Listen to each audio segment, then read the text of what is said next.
요즘 날씨 참 변덕스럽죠? 예전 장마철에는 장마 기간 동안 꾸준히 비가 내리곤 했는데 최근 몇 년간 기후변화로 인해 비 패턴이 많이 달라졌다고 합니다. 이제는 장마라는 용어보다는 우기라는 용어가 더 적합할 것 같은데요. 우기는 특정 지역에서 일정 기간 동안 집중적으로 비가 많이 내리는 것을 말합니다. 올해도 외에는 아닌 것 같은데요. 갑작스럽게 쏟아지는 폭우 그리고 예측하기 어려운 날씨 때문에 여러분의 일상에도 많은 변화가 있지 않나요? 기후변화에 따라 우리 생활 방식도 조금씩 바꿔야 할 것 같습니다. 비 오는 날씨, 비 피해 없도록 안전 대비하시길 바라며 지구로운 채식 생활은 오늘도 힘차게 출발! 네, 안녕하세요. 지구를 위해 생각하고 행동하는 지구로운 채식생활 진행자 진아입니다. 지구로운 채식생활은 기후위기 시대에 지구 온도를 낮추기 위해 우리가 무엇을 할 수 있을지 함께 고민하고 실천해보고자 만든 프로그램입니다. 매주 목요일 4시 청취자 여러분을 만나고 있는데요. 토요일 4시에 재방송이 있습니다. 웹에서 전주 FM 공동체 라디오를 다운받으셔서 다시 듣기도 하실 수 있습니다. 채널 이동하지 마시고 전주 FM 93.5MHz 끝까지 함께 해주세요. 전주뿐만 아니라 광주 88.9, 안산 88.7, 수원 93.6에서도 저희 지구로운 채식생활을 들으실 수 있습니다. 이 지역에 계시는 시민께서는 주파수와 시간 확인하셔서 함께 해주시길 부탁드릴게요. 보이는 라디오로 진행되는 지구로운 채식생활. 구독과 좋아요, 알람 설정도 잊지 마세요. 더 많은 사람들이 들을 수 있도록 공유해 주시는 거, 공유는 관심 플러스 사랑입니다. 네, 참고로 지난 6월 27일 대기 과학자이시며 파란 하늘 빨간 지구의 저자인 조천우 박사께서 전주에 오셨는데요. 시민들을 대상으로 강의하셨던 내용을 박사님 허락하에 지구로운 채식생활에서 촬영했고 유튜브에 업로드했으니 청취자 여러분 꼭 시청 부탁드릴게요. 자, 음악 한 곡 듣고 다시 돌아옵니다.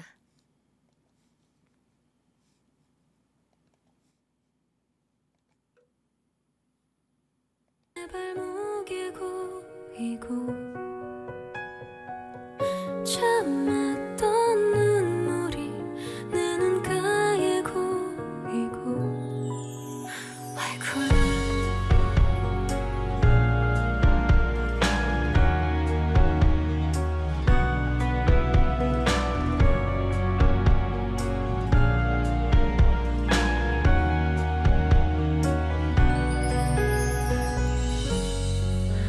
어딜 가도 떠 있는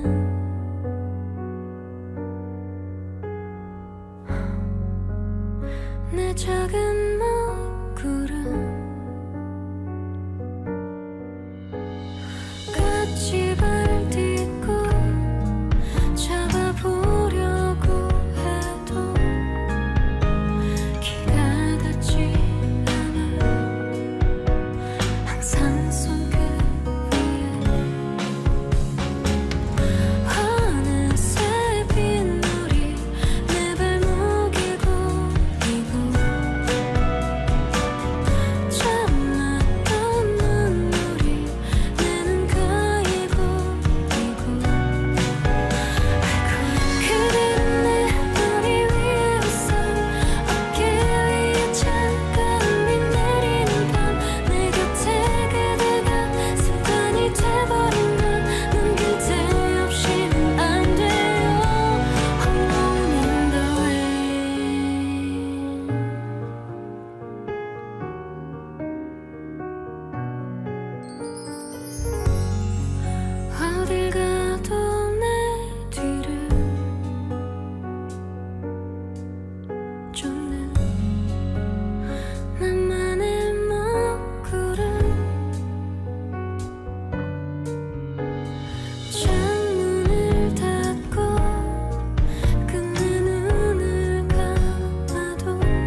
기다리던 그대 아이쿠 그대는 내 머리 위에 우산 어깨 위에 작은 비 내리는 밤 내 곁에 그대가 습관이 돼버린 나는 그대 없이는 안 돼요 I need you back in my life 그대는 내 머리 위에 우산 어깨 위에 작은 비 내리는 밤 내 곁에 그대가 없는 반쪽의 세상 그대 나 없이는 안 돼요 Forever in the rain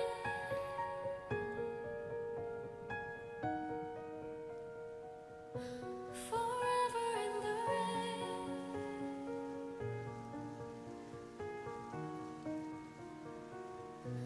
Forever in the rain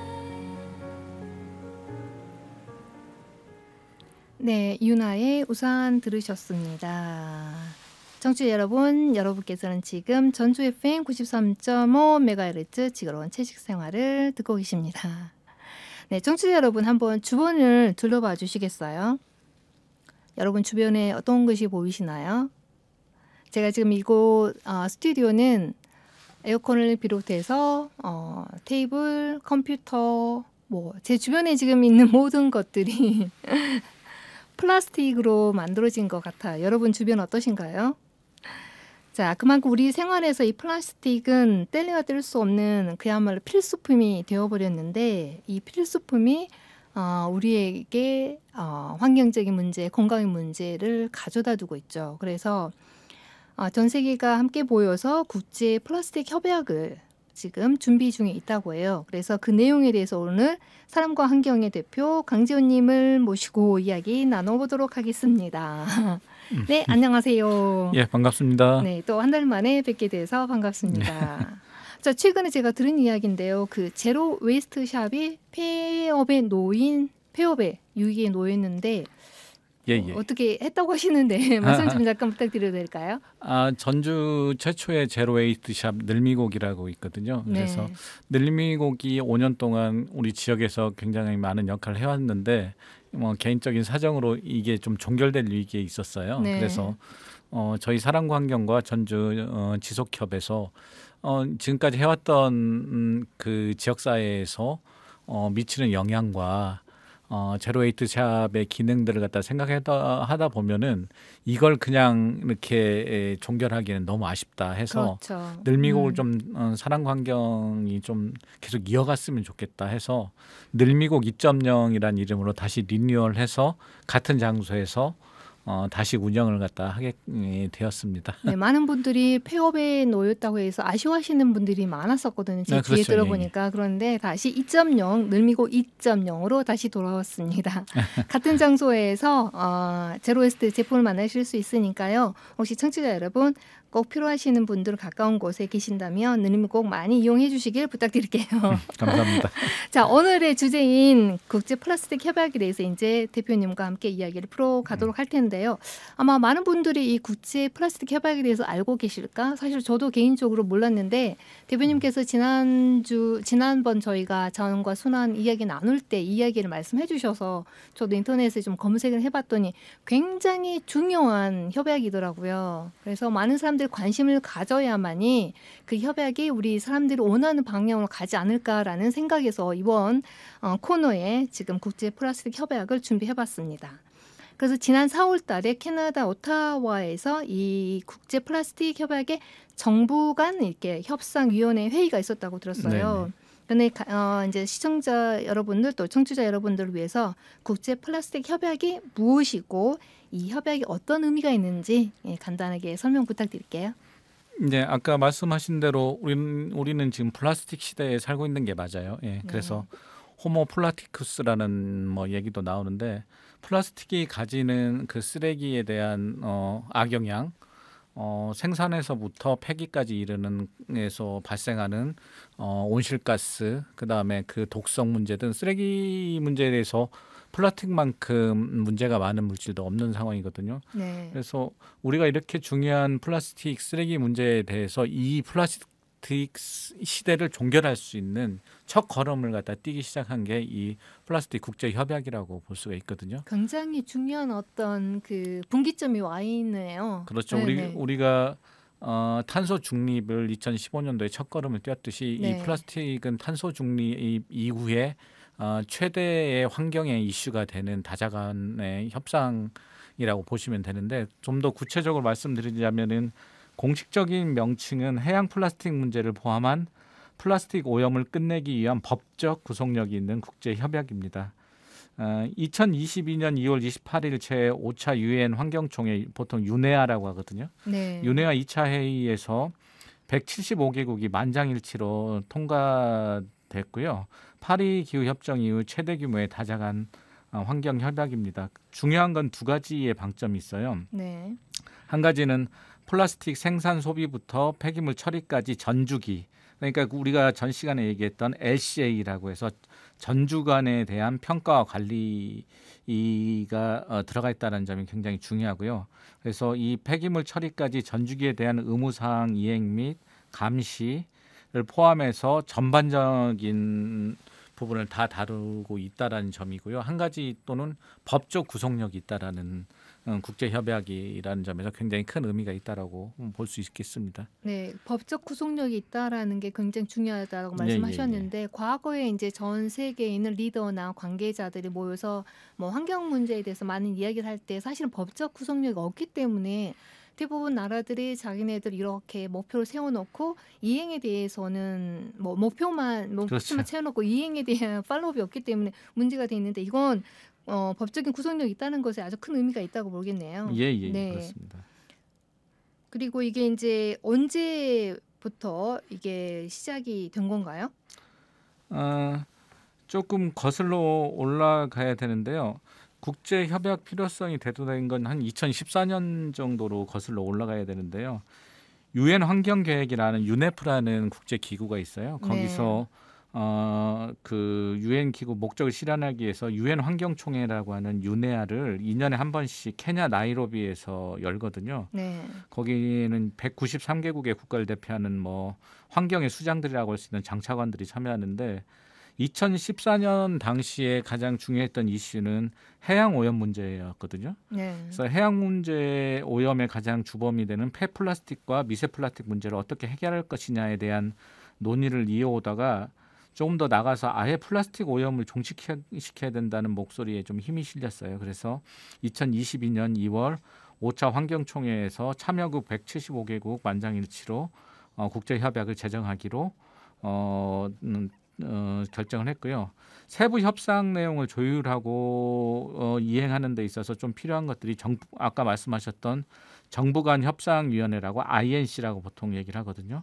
이것들을 그해 2022년 11월 우루과이에서부터 시작했고요. 2023년 11월 3차 케냐 나이로비에서 플라스틱 국제협약의 초안을 갖다 완성하고, 올해 아까 말씀하셨다시피 4월 캐나다 오타와 회의에서 INC 4차 회의를 갖다 거쳤고요. 마지막으로 중요한 지점은 마지막 INC 5차 회의를 부산에서 열리게 됐고, 마지막 회의만 지금 남겨두고 있는 상황입니다. 그러면 이 협상을 만들고 주체는 누구인가요? 그리고 여기 참여하는 국가와 또 단체들도 있을 것 같아요. 예. 아까 말씀드렸다시피 유엔 환경총회는 각 국가 193개국의 국가를 대표하는 행정의 수장, 그 환경의 수장들이 모이는 기본적인 구성들을 갖다 가지고 있는데, 네. 이 정부 간 협상회의 안에서는 굉장히 다양한 구성원들이 참여를 해요. 국가와 네. 단체들이 참여하는데, 기본적으로 우리나라를 대표하는 환경의 수장들도 참여를 하고요. 네. EU 대표단이라든가 과학자연합, 그리고 또 오염 피해가 직접적으로 일어나고 있는 당사자인 태평양 군소도서 개발도상국 대표단이라든가 원주민 간부회의 등 여러 단체에서 참여하는데, 주목해야 될 점은 이 중에 석유화학업계 로비스트가 가장 많은 숫자를 갖다 차지하고 있다는 점인데요. 아까 4차 INC 회의에서 196명의 로비스트가 참여를 했거든요. 네. 그중에 16명 정도는 로비스트가 직접 정부의 대표의 자격으로 여기서 참여했다는 점에서 굉장히 논란이 될 수 있는 부분이거든요. 그러니까요. 예를 들어서 여기 대표 참여하는 대표 이제 EU 대표는 과학자 연합에서는 당연히 들어가야 될 것 같고 이제 오염 피해가 있는 국가들이 이제 들어가고 환경 단체가 들어갈 텐데 여기에 이제 말씀하신 로비스트들이 꽤 많이 들어가 있고 그 중에 정부 협상 대표 자격을 갖고 있는 로비스트가 있다라는 얘기인데 사실은 이 플라스틱 자체는 우리가 석유화학 물질로 만들어진 거잖아요. 예, 예, 예.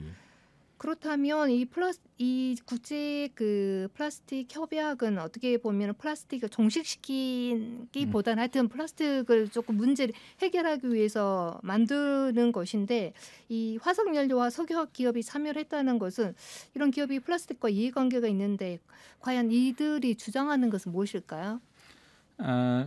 일단은 그 자체에서 196명의 로비스트가 참여했다라는 지점이 이 정부 간 협상회의에서 최빈국 연합에서 참여하는 숫자가 70여 명 정도예요. 네. 그리고 EU 대표단도 109명 정도거든요. 그러니까 최빈국 연합에 있는 70여 명보다도 훨씬 더 많은 숫자의 네. 그 로비스트들이 참여했다라는 것들은 힘의 균형 차원에서 상당히 왜곡될 수 있는 상황들이 많다라는 지점인 거죠. 아까 말씀했다시피 산업계가 주장하는 이해관계가 무엇이냐, 그런 목적이 무엇이냐, 당연히 네. 지속성이죠. 그 석유화학업계에서 먹거리는 당연히 화석연료를 이용한 플라스틱 아니면 에너지 생산이 줄 텐데 그 자기가 현재 먹고 살고 있는 이 먹거리들에 대한 지속 가능성들을 걔들은 이제 주장할 수밖에 없는 거거든요. 그래서 구체적으로 보자면은 긍시관 갈등을 갖다 일으키고 있는 것들은 일종의 플라스틱 국제 협약의 핵심은 플라스틱의 생산량을 줄이자는 건데 네. 이런 측면에서 보자면은 이런 석유화학 기업 같은 경우는 자기의 먹거리를 갖다 내놔야 되는 상황이기 때문에 그 생산을 갖다 줄이지 않는 상황에서 네. 환경 오염을 종식시키자는 데에서 오히 초점을 갖다 맞추고 있는 거죠. 원래 바스프라든가 뭐 액션모빌이라든가 셀이라든가 기존의 석유화학 정유사라든가 석유화학 기업에서는 이전부터 똑같이 플라스틱 오염에 대한 부분들은 충분히 공감을 하고 있고 네. 그 오염을 종식시키기 위해서 노력을 갖다 해왔고 기금도 마련을 해왔던 건 사실이에요. 그래서 그들이 주장하는 건 애초에 환경 오염을 종식시키자는 것이었지 플라스틱을 없애자는 것이 아니었다. 네. 왜 플라스틱의 문제로 종결을 시키느냐? 플라스틱이 오염이 문제인 거지. 그래서 생산을 놔두고 사실은 폐기물을 처리에 관한 부분들에 네. 대한 부분들을 잘 처리하게 된다고 한다면 플라스틱 오염을 방지할 수 있는 거 아니냐라는 측면에서 그들은 이제 주장을 갖다 하는 것이죠. 그런데 우리가 실천을 하고 하는 소비자 입장에서 사실은 소비자 입장에서 봤을 때 이게 줄이는 것이 가장 급선무지. 그리고 재활용도 사실은 높은 비율이 아니라면서요. 거의 9% 정도밖에 안 된다는 걸 제가 들었는데 재활용도 안 되고 이거 생산은 그대로 두고 오염 측면에서 줄이자고 하는데 오염의 문제를 해결하자고 하는데 지금 전 세계 플라스틱 문제는 오염의 문제도 있지만 가장 중요한 거 질적인 양의 문제 아닌가요? 그렇죠. 기본적으로 지금 2019년도를 기준으로 하자면 한 4억 6천만 톤 정도가 네. 플라스틱들이 생산되고 있는데 2060년 정도 되면은 한 3배 정도 높아져서 12억 6천만 톤 정도로 늘어나는 상황이거든요. 3배 이상 늘어나기 때문에 기하급수적으로 이 늘어나고 있는 이 플라스틱의 생산을 수도꼭지를 잠그지 않는 이상들은 그 자체를 갖다 아무리 물을 갖다 퍼낸다고 하더라도 네. 기본적으로 생산량을 감축하지 않는다고 한다라면은 그에 대한 피해라든가 오염을 종결시키지 못한다는 것이 기본적인 생각인데 석유 화학사들이라든가 정유사들은 그렇게 생각을 갖다 하지 않고 있다라는 점이 문제고요. 그리고 그쪽에 주장하는 것들은 석유 화학 제품 그러니까 플라스틱에 대한 유해성이 명확하게 규정이 되지 않았다. 비과학적이다. 그리고 그런 측면들이 있는 거고 또 한 가지는 이 플라스틱을 대체했을 때 다른 물질로 대체했을 때 환경적인 부하나 영향들이 석유 화학 제품보다 8배에서 최소 5배 이상들은 오히려 더 높다. 그리고 현재 경제 상태에서 플라스틱을 갖다 제하고 나서 그 이후의 삶들이라든가 이 경제적인 상황이라든가 이 유효성들 측면에서 대안이 없다라고 얘기를 갖다 하는 거죠. 그런데 꼭 그 말이 꼭 틀린 것은 아닌 것 같긴 해요. 사실 대안이 우리가 있나요? 플라스틱을 종식시키면? 플라스틱을 종식시키자는 것들은 그 환경단체가 얘기하는 것처럼 천편일률적으로 네. 한 75%를 감량한다는 것들은 당장은 어려울 수 있다라고 생각을 해요. 그러나 대체제를 갖다 개발하고 특히나 순환경제가 가장 핵심이 되는데 결국 순환경제를 통해서 재활용 가능한 물질들을 갖다 만들어내기도 하고 결국은 새로운 화석연료를 사용하지도 않고도 지속성들을 갖다 유지할 수 있는 측면들도 있고요.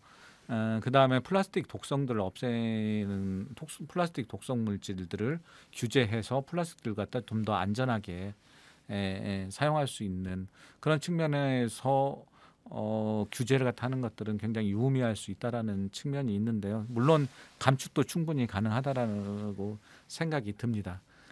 그러면 이제 플라스틱처럼 이렇게 가볍고 편리한 그 대체 소재가 지금 존재는 한가요? 그렇지는 않죠.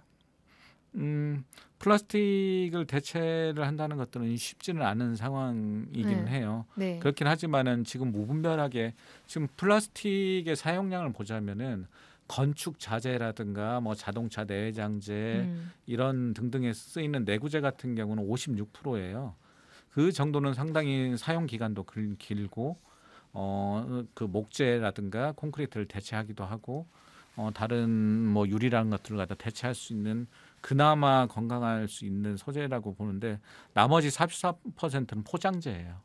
그러면 그러니까 일회성이라는 거죠. 네. 단시간 사용하고 바로 없앨 수 있는 그런 상품, 그런 일회용 그 포장재에서부터 줄여 나가기 시작을 갖다 하고 제품을 갖다 규제해서 생산을 규제하고 한 데서 출발을 한다고 한다라면은 상당한 많은 양들을 갖다 줄일 수 있다는 점에서 이 플라스틱 감축들이 이쪽 석유 화학사들이 얘기하는 것처럼 무의미하지 않다라고 생각이 들고요. 좀 더 숨은 의미를 보자면은 지금 뭐 재생에너지라든가 네. 전기자동차라든가 이런 등등으로 인해서 에너지 쪽에서 상당량의 석유 화학사들이라든가 그 정유사들이 생산량의 타격을 갖다 받고 있어요.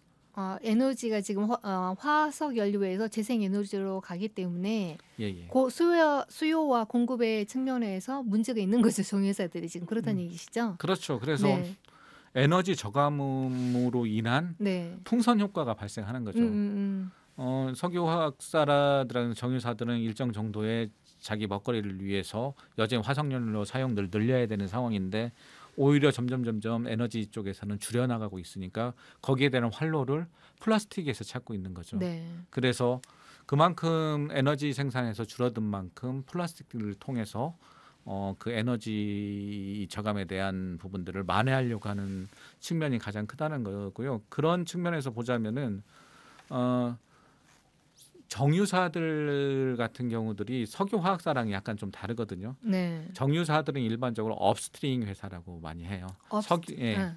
석유 화석 연료에서 석유 제품을 추출하고 원료가 되는 그 원료를 생산하는 단계이고 네. 보통의 이제 우리가 종합 화학사라고 얘기하는 것들은 그걸 정제해서 플라스틱을 만드는 데를 네. 그 종합 화학사라고 보통 얘기하는데 정유사들이 보통 그래서 에너지들을 갖다 많이 이용 갖다 했던 것들이 주였는데 그쪽에서 없어진 지금 줄어들고 있는 휘발유를 대신 플라스틱으로 그걸 만회하려고 하는 것들은 정유하는 과정에서 16% 정도의 부산물이 네. 납사라는 게 나와요. 예, 영어로는 납사고 보통 독일어로 말하면 나프타라고 얘기하는 거죠. 나프타. 예, 네네네. 요거 자체를 가지고 플라스틱이 원료가 되는 네. 부분이 있는 거죠. 그렇기 네. 때문에 자기가 정유하는 과정, 정제하는 과정에서 나오는 이 납사를 이용해서 에너지 사용이 줄어든 만큼 그만큼을 플라스틱에서 만회하려고 하기 때문에 굉장히 적극적으로 시장을 넓혀 나가고 있는 거죠. 네. 말은 플라스틱을 줄여야 된다고 하는데 지금 상태는 오히려 플라스틱 수요보다 공급이 훨씬 더 앞서 나가고 있는 상황인 네네. 거죠. 네. 그래서 플라스틱 같은 경우들은 지금 공급이 굉장히 과잉된 상황인 거예요. 네. 이 그 석유 정유사들이 네. 이 플라스틱 시장에 새롭게 진입하면서 오히려 석유 화학사들이 갈 곳을 그 종합 화학사들이 갈 곳을 다운스트림에 있는 그 화학사들이 갈 곳이 없을 정도로 아주 강력하게 정유사들이 플라스틱을 만들어내고 있기 때문에 네. 오히려 역행하고 있는 거고 산업에서 주요 비전을 가지고 플라스틱의 증산에 가지고 있기 때문에 이런 플라스틱 국제 협약은 가장 큰 걸림돌이 될 수밖에 없는 거죠. 기업에서. 그러니까요. 예. 대부분 이제 화석 연료를 기반으로 하는 기업들이 이제 그 뒤에 그냥 버티고 있는 거잖아요. 좀 쉽지 않아 보이는 것 같은데 소비자들이 소비 패턴을 바꾸면 아까 이제 말씀하셨을 때 두 가지 우리가 플라스틱에서 예를 들어서 오프닝에서 제가 말씀드렸지만 우리 주변에 있는 모든 것들이 플라스틱으로 예. 구성돼 있잖아요. 예, 예. 그런데 거기에 이제 뭐 자동차라든지 건축자재라든지 거기에 들어가는 퍼센트 말고 포장재로 우리가 쓰이는 거기서부터 시작하면 된다라고 이제 말씀하셨는데 이것 또한 우리 소비자들의 이제 몫이 아닐까라는 생각이 드네요. 아까 이제 말씀하셨던 이 국제 플라스틱 협약에서 가장 좀 의미 있는 부분이 법적 구속력이 있다고 했잖아요. 예, 예. 그러면 이 법적 구속력은 어떻게 작동이 되는 건가요?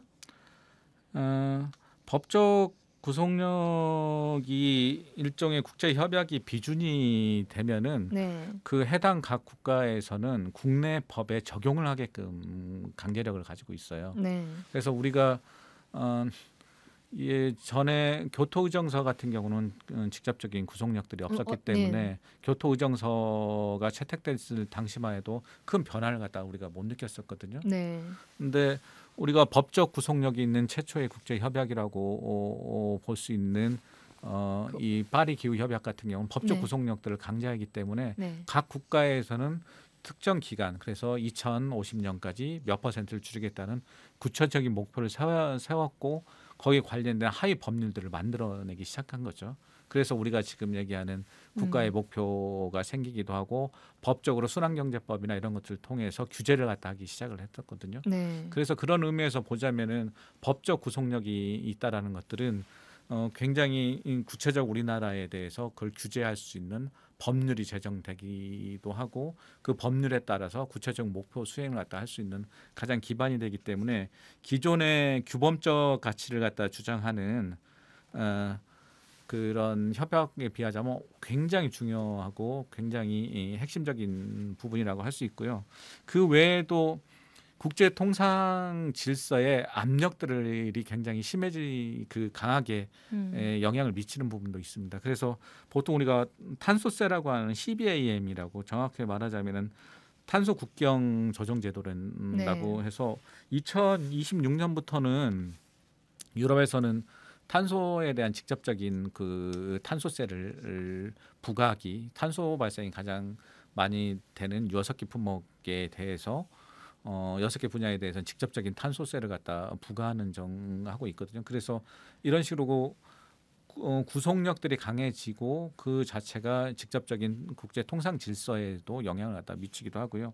또 DPP라고 해서 디지털 제품 여건이라는 유럽에서 디지털 제품에 대해서 구체적인 이력들, 환경적인 이력들을 그 요구하는 그 디지털 여건 제도들도 적용되기 시작하거든요. 네. 그리고 또한 이런 법정 구속력이 생기면서 세계적인 은행이라든가 자금을 갖다 운영사에서도 이 부분에 대해서 이행을 안 했을 경우 네. 은행에 대해서 직접적인 자금 지원이라든가 이런 측면에서 직접적으로 규제를 갖다 하는 그런 영향력들을 갖다 발휘를 할 수가 있는 거죠. 네, 과거에 이제 우리 오존층을 보호하기 위해서 했던 국제 협약처럼 이 국제 플라스틱 협약도 그러한 효과가 있으면 좋을 텐데 좀 갈 길이 내용 들여다 보면은 좀 멀어 보이긴 합니다. 예, 자, 몬트리올 의정서가 네. 아까 말씀하시는 게 몬트리올 의정서 같은 경우들은 법적 구속력들이 약했음에도 불구하고 중요했던 것들은 그거에 대한 오존층 파괴라든가 아니면 우리가 미나마타 협약처럼 그거에 대한 피해가 명확하게 과학적으로 규정이 되었기 때문에 네. 사실은 법성 구속력이 없다고 하더라도 이행력들이 굉장히 높았거든요. 근데 네. 여기는 법적 구속력들이 어느 만큼이 작용할지는 더 두고 봐야 될 문제긴 하지만은 과학적으로 받아들이지 않는 국가라든가 기업들이 있다라는 거죠. 플라스틱에 대한 구체적인 피해라든가 과학적으로 분석이 되지 않았다. 그 오존층 파괴나 미나마타 협약처럼 몬트리올 네. 의정서처럼 그렇기 네. 때문에 조금 더 해결할 과제가 상당히 더 많은 거죠. 네, 그 과학자들 입장에 대해서는 조금 더 나중에 지금 음악 한 곡 듣고 이야기 들어보도록 할게요. 자, 1부에서는 이렇게 말씀을 잠시 중단하고 노래 한 곡 듣고 2부에서 만나도록 하겠습니다.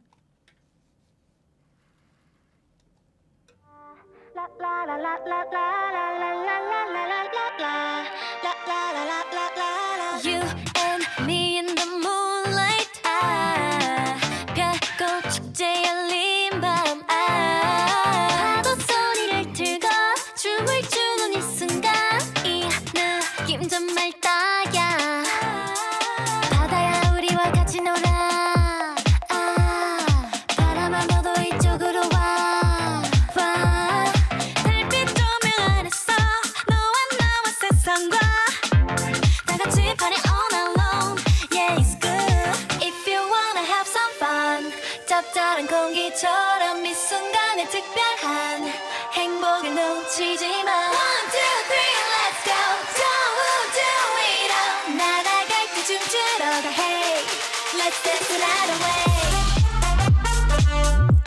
Let's dance the night away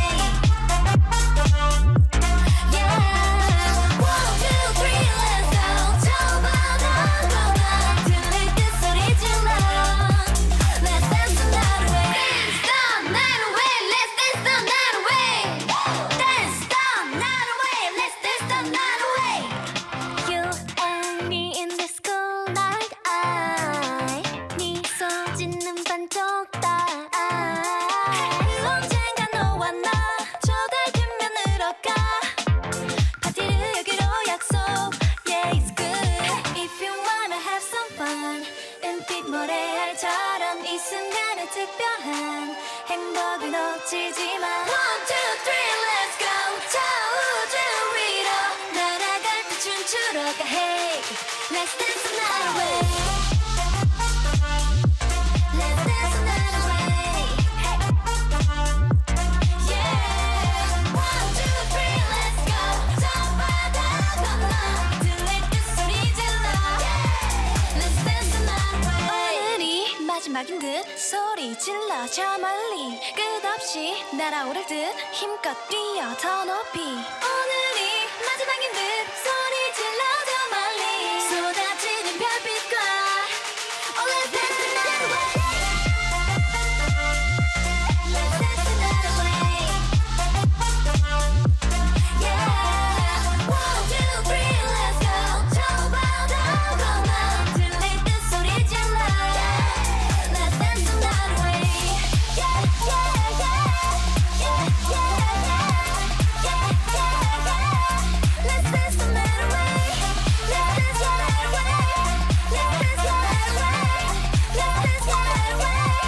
Let's dance the night away 네, 트와이스의 Dance the Night Away 들으셨습니다.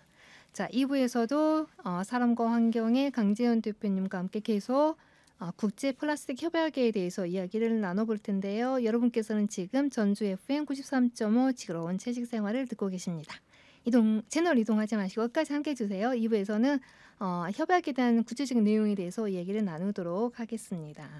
자, 방금 1부에서 이제 그 대표님께서 그 석유 이제 종합화학사들 특히 이제 기업에서 주장하는 그 플라스틱이 정말 건강과 환경에 미치는 영향이 근거가 부족하다고 얘기를 하고 있는데요.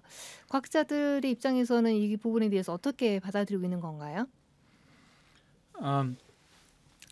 많은 과학자들이 우려와 그 과학적인 근거들을 제시하고 있긴 하는데 객관적이거나 굉장히 장기간에 쌓여 있는 데이터라고 보기는 어렵다라고 보통의 이제 그 기업이라든가 뭐 국가가 주장을 하는 건데요.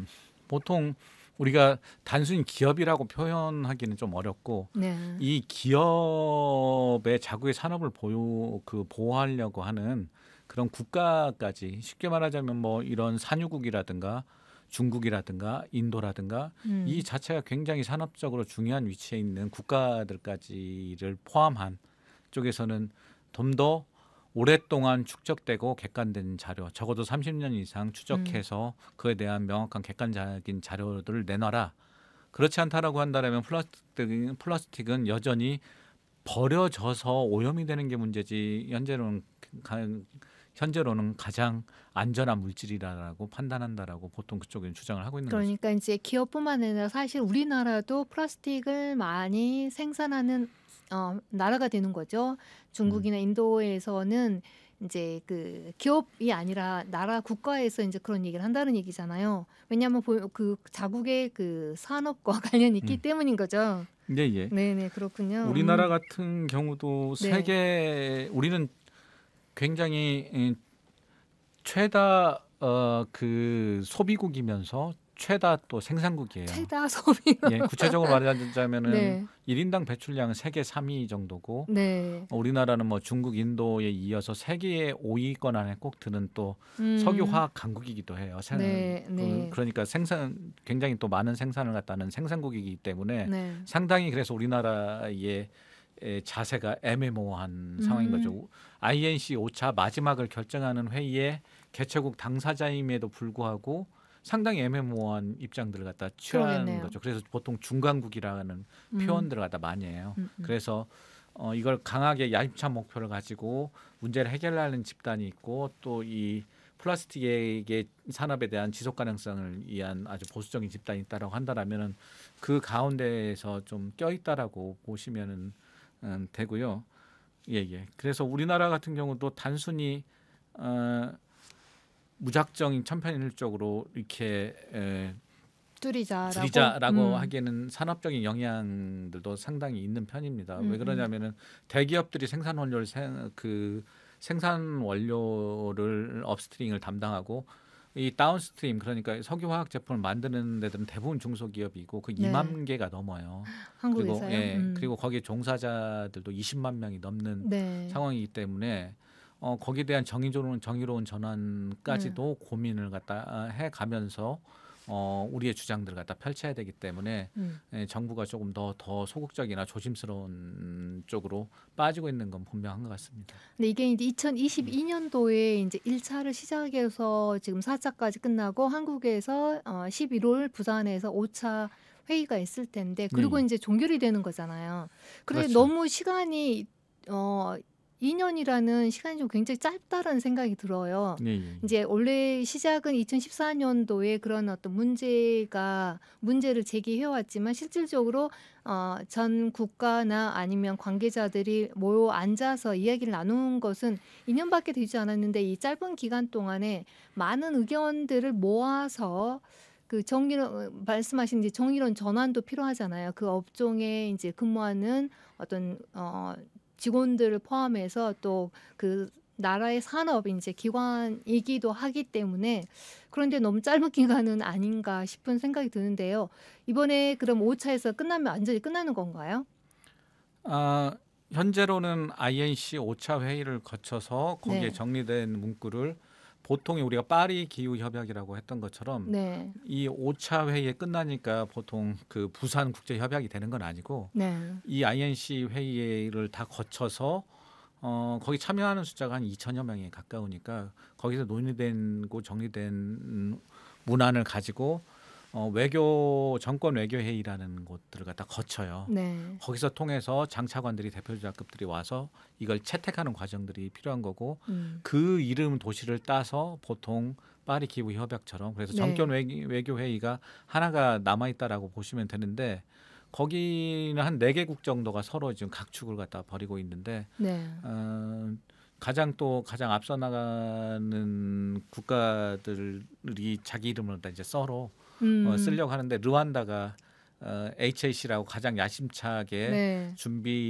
플라스틱 오염 종식을 준비하는 공동 의장국이거든요. 루안다는 이게 그 비닐봉지도 없앤 그렇죠. 나라이거든요. 꽤 우리나라보다 예, 예. 훨씬 더 사실은 경제적으로는 빈민 국가에 해당되는데 비닐봉지를 없앴던 나라여서 그렇게 소리 지를 만도 할 것 같은데요. 그렇죠. 근데 우리나라 입장에서는 생산국이면서도 소비 국가인데 또 우리나라에서 마지막 5차를 개최하기 때문에 우리나라 이름 넣으려고 하는 것도 있을 것 같고 그래서 어떻게 될지 좀 정권 외교에서는 아마 루안다나 뭐 페루도 있고 그런데 루안다 쪽에서 강하게 루안다 국제 협약을 만들어내려고 네. 내년에 네. 올해 12월까지 만들어진 걸 보고 내년에 정권 외교회의에서 네. 결정을 내는 구조입니다. 그렇군요.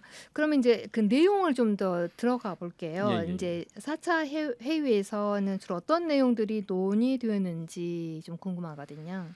1, 2, 3차에서는 그 기본적으로 이 드래프트 초안을 갖다 구성하는 것들이 대부분 논의가 됐어요. 그래서 네. 4차 회의는 구체적으로 이행 계획이라든가 기금이라든가 구체적인 감축 목표라든가 이런 것들을 갖다 조금 더 진전된 원문을 내놔야 되는 네. 상황인데 사실 뭐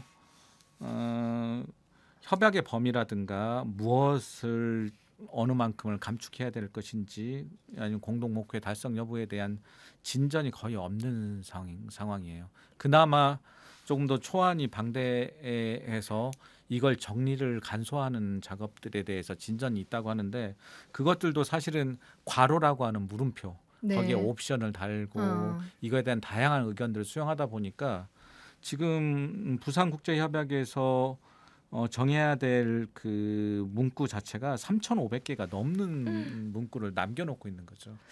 거기에서도 이제 첫 번째 플라스틱 생산 감축 여부라고 예, 예. 했었잖아요. 그럼 예. 여기에서도 정말 많은 의견들이 있을 텐데 아까 참여했던 로비스트들 이제 석유 종합 학사들 이제 그 석유를 이제 생산하고 석유를 이용해서 제품 플라스틱 만든다고 했잖아요. 예. 거기에서 굉장히 많은 어떤 거부가 있었을 것 같은데 이제 생산을 감축하느냐 아까 말씀하셨듯이 그 생산은 하고 거기에 대해서 어떤 재활용이라든지 아니면 오염을 막을 수 있는 방안에 대해서 그 얘기는 그 부분에서 굉장히 서로 반대되는 의견이 있을 것 같은데 그 부분에 대해서는 어떻게 되는 건가요? 예, 그래서 보통 쟁점은 1차에서부터 지속돼 왔던 건데 여전히 4차 INC 회의에서도 그 이견이 좁혀지지 않았는데요.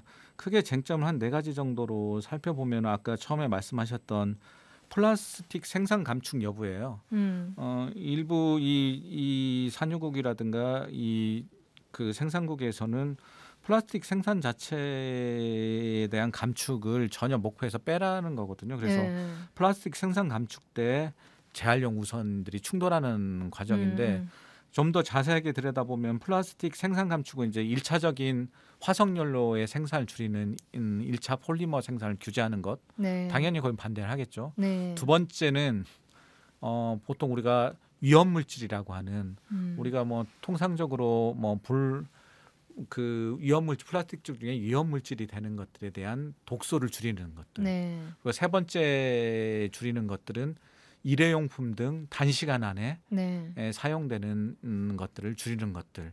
그다음에 뭐 미세 플라스틱들을 의도적으로 첨가하는 첨가제를 줄이는 것들. 과부하 화합물이라고 해서 독성 물질을 PFAS라고 하거든요. 네. 그래서 이런 독성 물질 줄이는 것, 단시간에 사용되는 일회용품을 줄이는 것, 그리고 원천적으로 화석 연료의 생산을 줄이는 것. 네. 이 3가지 자체에 대해서 3가지 다 반대하고 있는 입장이에요. 네. 왜 그러냐면 그 생산국에서는 일회용품이라든가 이 포장재에 사용하는 비율이 거의 절반에 가까운 상황이기 때문에 이렇게 단시간 사용하는 물질에 대한 부분을 감축하는 것 자체에서도 네. 반대를 하고 보통 우리가 독성 물질이라고 하는 PFAS라고 하는 뭐 과부하 화합물이라든가 이런 거에서도 과학적으로 증명된 바가 없다. 이렇게 해서 구체적인 증거를 내놔라. 이렇게 대응을 하고 있기 때문에 상당히 의견 차이가 많이 커서 이걸 줄여 나가지를 못하고 있고 4차 회의에서도 이게 중점적으로 논의가 되지를 못했어요. 네. 이 자체에서 그 폭발하다 보면 나머지 주제에 대해서 접근이 거의 안 되고 있는 상황이라 어려운 측면이 있었고요. 두 번째 같은 경우는 구속력의 범위입니다. 그래서 네. 법적 구속력을 갖추는 국제 협약이라는 것들이 굉장히 중요한 방점인데 다른 산유국 정도의 산유국가나 생산국가에서는 국가별 상황에 맞춰서 자발적인 목표를 세우자. 어떻게 이 천편적으로 일률적으로 외표를 줄이는 것들이 가능하냐. 상황들이 다 다른 입장에서 소비국에서는 줄일 수 있지만 생산국에서는 네. 줄이는 것들이 불가능하다. 이런 것들이 구체적으로 나와 있고요. 세 번째로는 목표 시기 여부입니다. 보통 우리가 탄소 중립은 2050 얘기하잖아요. 네. 여기서 주장하는 것들은 UNEP나 보통 그 HAC라고 이 야심찬 목표 종결시키는 쪽에서 2040년도를 구체적 목표 시점으로 잡고 있어요. 네. 그래서 조금 더 과격한 집단에서는 75% 이상을 플라스틱을 줄여야 된다라는. 좀 환경단체에서는 그렇죠. 75%를 예, 주장하고 있죠. 네. 그렇죠. 그다음에 보통의 이제 UNEP라고 하는 국제 환경계획 그 기구에서는 2040년까지 30% 정도의 감축을 목표로 하고 있거든요. 그걸 천편일률적으로 적용하지 말고 구체적인 시기도 지정하지 말라 이런 것들이 쟁점이 되고 있고요. 네 번째로는 재원 마련 방안입니다. 네. 그래서 이것은 재원 마련해서 재원을 조달하고 이거 하는 데는 굉장히 많은 비용과 기술들이 좀 필요한 거잖아요. 네, 재원 마련은 네. 이 재원을 어디에 사용되는 건가요? 그렇죠. 플라스틱 오염을 방지하는 부분, 그다음에 기술을 개발하는 비용 이런 등등, 그다음에 네. 이 피해 국가에 대해서 보상을 해주거나 아니면은 지금 해양 오염이 돼 있는 쓰레기를 치우는 데서도 굉장히 많은 비용들이 들어가기도 하고 네. 또 새로운 기술 개발하는 데서도 중요한 기술과 비용이 들어가는 거거든요. 여기서는 산유국 대 소비국이라든가 이런 구도가 아니라 여기는 좀 다른 구도로 조금 선진국과 가난한 나라, 네. 개발도상국이 이 부딪히고 있는 거죠. 그래서 네. 보통의 그 선진국이라고 하는 데는 기존의 기금을 활용하자, 있었던 기금을 활용하자라고 하는 측면에 반해서 지금의 가난한 나라나 아니면은 개발도상국에서는 별도의 플라스틱 오염을 종식시키기 위한 기금을 새로 마련해야 된다. 이런 측면이 충돌하고 있고 기술 또한 선진국들 같은 경우들은 지적재산권이 있다. 우리의 자국의 기업과 국가가 가지고 있는 기술을 개발도상국이라든가 저소득국가한테 함부로 줄 수 없다라는 거고 네. 여기 저소득국가나 개발도상국은 기술적으로 친환경적으로 처리해야 되고 친환경 플라스틱을 만들고 친환경 재활용할 수 있는 방법들에 대한 기술적 접근이 부족한 상황인데 여기서는 그런 친환경적인 기술을 이전해 달라. 근데 이제 선진국에서는 지적재산권이고 우리가 보호해야 될 기술이기 때문에 전수할 수 없다. 이런 측면에서 좀 충돌하고 있습니다. 크게 네 가지라고. 네, 그 네 번째에서 이제 죄송합니다. 재원이나 이제 그 기술을 조달이나 아니면 그 전수하는 부분에 있어서는 이게 세계적인 문제인 거잖아요. 한 나라의 한 나라의 국가의 문제가 아니라 이 플라스틱 문제는 전 세계적인 문제이기 때문에 왜 그런 것들이 어려울까? 물론 기업의 목적이 이윤을 추구하는 측면에서 그럴 수 있다라고 생각이 드는데 좀 그럼 4차 예산에는 그런 내용들이 주로 다뤄졌었고요. 그러면 이제 11월에 부산에서 이제 개최되는 그 5차 최종 협상에서 이제는 어떤 결과들이 도출될 거라고 이제 대표님께서는 생각하시나요? 대부분 전문가들은 조금 부정적인 견해들이 있어요. 안 될 거다. 네, 지금 3,600개가 넘는 조항에 대해서 네. 지금 물음표를 쳐놓고 결정하지 못했고 음, 특히나 생산 감축에 대한 가장 큰 첫 번째 의제가 그렇죠. 아직도 여전히 봉합되지 않고 그 절충점들을 못 찾고 있는 상황에서 이런 속도감으로 보자면은 지금 중간에 회기간의 기구들이 모여서 회의를 갖다 하고 있는 건 사실이긴 하지만은 이 짧은 기간 안에 현실적으로 가능하겠느냐? 그러니까요. 4월이고 라는- 11월이면 예, 5개월밖에 남지 않았는데. 예, 예. 네. 그래서 그런 부정적인 시선들이 있기도 하고요. 한쪽 측면에서는 아주 기초적인 단위에서 합의가 이루어지지 않겠느냐. 그래도 그래도 이 결의문이 채택이 됐기 때문에 그에 대한 결과물을 내년 내야 된다라는 부분이 있어서 그나마 좀 긍정적인 면을 바라보는 측면도 있는데 제가 봐서는 현실적으로 우리가 요구하는 그 협약에 가까운 협약은 연내는 쉽지 않을 거라고 저는 제 개인적인 생각입니다. 판단을 하고 있고요. 제 개인적인 생각은 이게 이렇게 서둘러야 되는 문제인가에 대한 고민도 있어요. 분명히 네. 플라스틱 오염을 종식시키는 건 굉장히 중요하고 시급한 문제긴 한데 이렇게 기간에서 주어진 기간에서 준비가 부족하고 내용들이 촘촘하게 완성되지 않은 상황에서 무조건 밀어붙이는 것들은 좀 무의미하다라는 생각이 들고요. 좀 전반적인 문제를 해결하거나 아니면은 현실적으로에 대한 대안들을 갖다 마련하는 것들을 좀 꼼꼼하게 더 따져서 시간이 조금 더 걸리고 내년 안에 새로운 결의안들을 또 채택해서 조금 더 미뤄놓은 숙제를 갖다 좀 해결하는 방안들이 좀 좋지 않을까라는 생각이 들고요. 또 한 가지 접근은 분명하게 이 지금 국제 협상에 가는 과정이 실망스러운 건 사실이에요.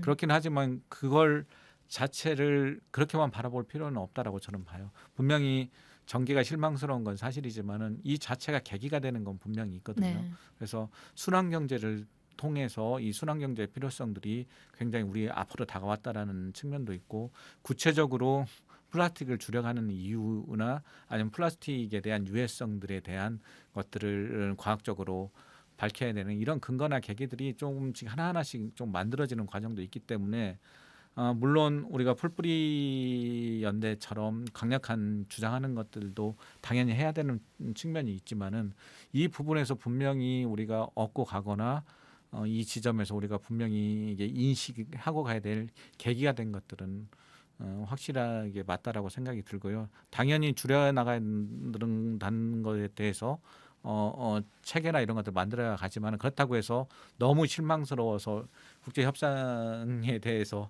쳐다보기도 싫다 이건 아닌 것 같다는 생각이 듭니다. 그러니까 가장 중요한 것이 이제 생산을 감축하느냐 아니면 재활용을 우선적으로 두느냐 이제 두 개의 그게 가장 큰 이슈인 것 같아요. 그리고 네. 나머지는 이제 정해질 것 같고 이제 그러한 사회에서 말씀하셨듯이 과학적인 어떤 근거들은 또 준비가 될 것 같고 다만 저는 개인적으로 이 협약이 그냥 협약을 위한 협약이 아니었으면 좋겠다는 생각이 들어요. 그래서 좀 늦더라도 본질의 문제를 해결하는 방안으로 갔으면 좋겠다는 생각이 듭니다. 자, 그럼 우리나라 이제 입장은 어떤가요? 아까 말씀 잠깐 드렸는데 굉장히 좀 다소 애매모호한 입장을 갖고 있다고 말씀하셨어요. 왜냐하면 그 우리나라는 이제 가장 많이 세 번째로 가장 많이 소비하는 국가이기도 하지만 생산하는 국가 입장에서 그냥 대표님께서 봤을 때 우리나라는 어떤 방향으로 가야 된다라고 생각을 하시나요? 분명히 좀 챙겨야 뭐 일단은 플라스틱이 관련된 산업들이 있기 때문에 그 산업적으로 보호한다는 측면은 충분히 이해하긴 하지만은 여기는 INC 5차 회의를 개최하는 개최 당사국으로서의 정확한 자기 주장은 있어야 된다라고 생각이 들고요. 당연히 플라스틱 감축하는 과정에 대해서 뚜렷한 자기 목소리를 내야 되는 거기도 하고 이 차원에선 우리나라와 같은 비슷한 위치에 있는 국가들도 상당히 많이 있어요. 미국이라든가 일본이라든가 유럽이라든가 이쪽들도 굉장히 많은 생산과 소비를 동시에 하고 있는 그런 국가들이거든요. 그렇기 때문에 우리나라 같은 처지에 있는 국가에서도 당연히 플라스틱 감축에 관한 부분들, 그다음 플라스틱 오염을 종식시키기 위한 부분들에 대해서 좀 더 명확하고 뚜렷한 자기 주장들을 갖다 가지는 것들이 굉장히 중요하고요. 그리고 우리나라에 대한 이런 발언이나 위치나 또 마지막 5차를 정리하는 입장에서 굉장히 다른 전 세계의 비슷한 국가들의 영향력도 굉장히 많이 미친다고 생각하기 때문에 여전히 슬기롭게 산업에 관한 정의로운 전환도 필요한 건 사실이긴 하지만은 구체적인 플라스틱 협약의 목표인 오염을 종식시키겠다라는 그 구체적인 목표에서 강력하고 조금 더 간결한 자기 목표들을 갖다 가지고 임해야 될 것 같다는 생각입니다. 네. 말씀 이제 들어보니까 이 우리나라 입장이 어떻게 가지는가 중요할 것 같고 그게 이제 전 세계에 미치는 영향도 클 거라고 생각이 드는데 그 국가 간이나 기업 간의 그런 것을 떠나서 그 굉장히 흥미로운 제가 그 설문조사가 있어서 한번 말씀을 드려볼게요. 그 그린피스에서 이제 전 세계 플라스틱에 대해서 사람들이 어떻게 생각하는지를 조사한 결과가 있는데요.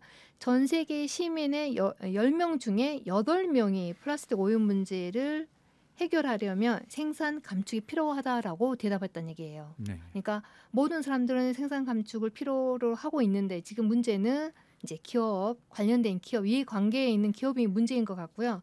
그리고 오늘 우리나라의 이제 그 응답자들을 보니까 71.8%가 일회용 플라스틱 포장재를 금지해야 한다라고 동의했다는 거예요. 예. 네, 그래서 개인의 이제 실천도 중요하지만 더더욱 중요한 것은 하나의 시스템, 어떤 규제 그런 것들이 아닌가라는 생각이 들어요. 그래서 이 협약이 그 시민들의 바람, 어떤 전 세계 인류들이 원하는 바람에 부합하는 그러한 국제 플라스틱 협약이 필요하지 않을까라는 그런 생각을 합니다. 굉장히 흥미로웠어요. 이 예, 예. 설문조사가요. 그래서 우리의 의견과 전혀 다른 방향으로 이 협약이 가고 있는 건 아닌가라는 생각이 듭니다. 말씀을 드려보니까 어떠신가요? 예. 저도 그 그린피스에서 나온 그 자료들을 갖다 봤는데 네. 오히려 가장 뭐 산유국과 중국, 인도, 특히 중국, 인도 같은 경우는 80% 90%가 넘는 그 플라스틱 협약에 대한 찬성 의지를 갖다 나타냈거든요. 네. 우리나라보다 더 높은 수치를 갖다 네. 전 세계적으로 기록을 했더라고요. 그래서 국민의 의지나 염원들이라든가 이 시민들이 바라고 있는 입장을 해결하는 입장에서 저는 이걸 단순히 기업의 문제로만 볼 수 있느냐라는 측면이 있어요. 네. 왜냐하면 기업 자체는 당연히 이 자기의 먹거리에 대한 부분, 부를 생산하는 그런 체계에 당연히 집중할 수밖에 없는 상황인 네. 건 분명해요. 그래서 기업 자체가 알아서 스스로 시민의 염원이나 의지를 담아서 스스로의 변화 의지를 보여준다라는 것들은 저는 좀 불가능할 수 있다라고 보거든요. 네. 이 플라스틱 오염 문제를 해결하는 문제는 결론적이긴 하지만은 사실 의지의 문제가 아니라 구조의 문제거든요. 그렇기 때문에 현실적으로 가장 중요한 것들은 기업보다도 더 중요한 위치는 이 정부와 지자체 등 이 내용의 규제를 만들고 산업을 지원하고 그 위에 나타나는 산업의 피해를 보호하고 그다음에 이 시민과 국민들이 안전한 생활을 할 수 있도록 하는 이 정부의 의지가 가장 저는 중요하다는 거고요. 그 의지 자체가 결론적으로 말하자면 구조로 나타나야 된다는 거죠. 네. 법, 그다음에 기술적 지원, 체계를 만들고 우리나라 같은 경우들도 EPR에 대한 그 생산에 대한 지원 자체를 좀 강화해서 강제 이행금을 갖다 받고 그다음에 플라스틱 세를 따로 신설해서 스스로 기업 자체가 선택권들이 좀 좁아지고 미래 산업에 대해서 따로 그 자기 비전들을 갖다 마련할 수 있도록 법적 규제를 갖다 만들어야 되는 것은 분명하고요. 당연히 일회용품 규제들도 당연히 따라야 되는 거죠. 네. 그다음에 일회용 포장재가 거의 대부분 일회성인데 거기에 대한 불필요한 부피를 늘린다거나 재활용이 어려운 재질들을 사용한다거나 이런 것들이 기업의 자율의지에 맡겨놓는 게 아니라 네. 정부나 또는 지자체 이런 데서 구조적으로 법률적으로 이것들을 좀 틀어막는 그런 차원에서 사실 변화가 시작되는 거지 단순히 시민의 실천 의지나 기업의 자율적인 그 이행은 사실은 기대하기는 쉽지가 않은 상황인 거고 시민의 실천 의지만 가지고도 구조적인 한계에 많이 부딪힐 거라고 보는 거죠. 그래서 정부는 이런 시민들이나 국민들의 의지를 충분히 담고 단순히 규제뿐만이 아니라 산업을 장려하고 이 그 재활용 기술이나 이런 것들도 과학적인 의문 부호가 많이 남아 있거든요. 네. 그래서 이런 산업을 지원하거나 새로운 기술을 지원하거나 하는 측면에서도 돈을 갖다 풀어야 된다는 그런 지점인 거죠. 그래서 소상공인을 보호한다는 측면에서 일회용품 규제를 막는다거나 아니면은 뭐 일회용컵 보증금제를 막는다거나 이런 것들은 전반적으로 봐서는 일부의 소상공인들을 얘기하는 거지 산업 전반으로 봐서는 네. 미래에 펼쳐질 수 있는 산업에 대해서 오히려 조금 더 순환 경제로 전환할 수 있는 계기를 마련하고 조금 더 많은 정의로운 전환을 통해서 또 다른 산업이 발전할 수 있는 그 열쇠가 되는 거기 때문에 네. 눈앞에 보이는 걸 핑계로 그 기업체를 보호하는 게 아니라 네. 장기적인 입장에서 시민의 의지를 좀 구조적인 장치에 담았으면 좋겠다는 생각입니다. 네. 자, 오늘 벌써 시간이 다 된 것 같은데요. 네, 이제 대표님께서 이제 결론적으로 말씀을 하시는 게 이제 플라스틱 문제를 해결하려면은 어떤 정부의 의지를 넘어서 시스템 전환, 구조 개선이 필요하다라는 그렇죠. 거, 예, 예, 개인의 실천만으로 한계가 있기 때문에 시스템 전환이 필요하다는 것으로 이제 오늘 말씀을 마무리하도록 할게요. 예. 다음 달에는 어떤 주제로 말씀을 나눠주실 건가요?